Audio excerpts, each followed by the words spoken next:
Let's talk about the uppercut. Well, when I work with players, many times I'll ask, Dad, what is it that you see that's preventing him from being as good as he can be? And a common response is the uppercut.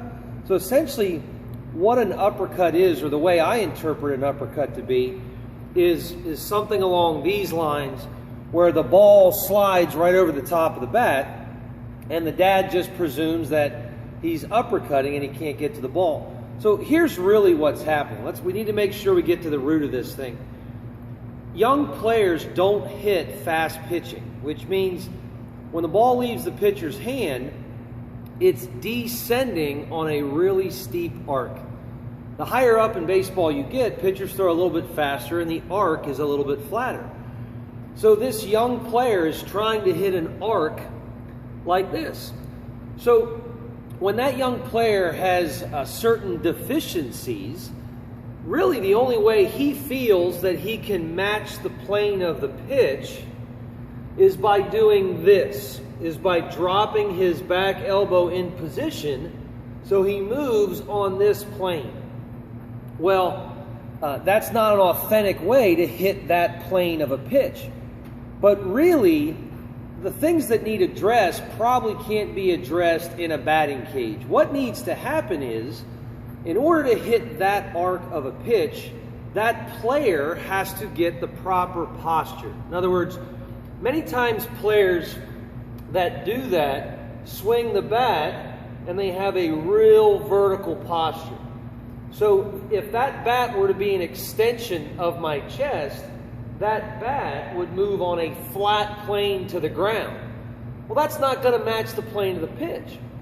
So what that person does that has this vertical posture, that person tries to get on plane in that manner. And that's not an authentic manner. But what has to happen is this person, this player, this young developing hitter has to start learning proper posture. And now, if that bat becomes an extension of their chest, now when that person turns, that person is on plane with the pitch.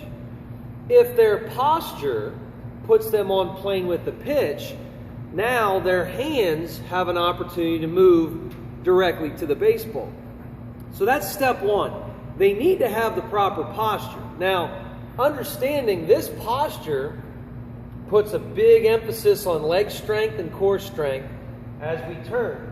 If they don't have the proper strength, all the time spent in a cage isn't going to lead them in the right direction. They're going to need to develop core strength and leg strength. There's a lot of different ways to do that, but just trying to rectify it in a cage could be problematic.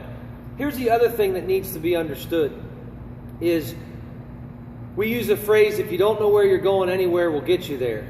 And many times players truly believe that they make contact with their arms extended, that they actually try to hit the ball in this manner.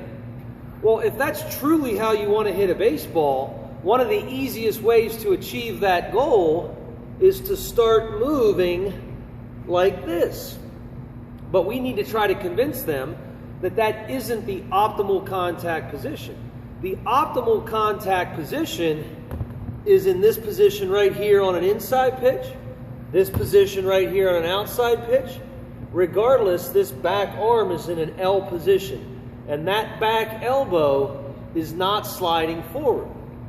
So just to recap, the two primary points of emphasis here with that uppercut, which is very, very problematic. It might be the most common swing flaw that we see in young players. It's twofold. First of all, they might not have the necessary core strength to achieve proper posture. Very, very difficult to correct an uppercut without core strength and proper posture.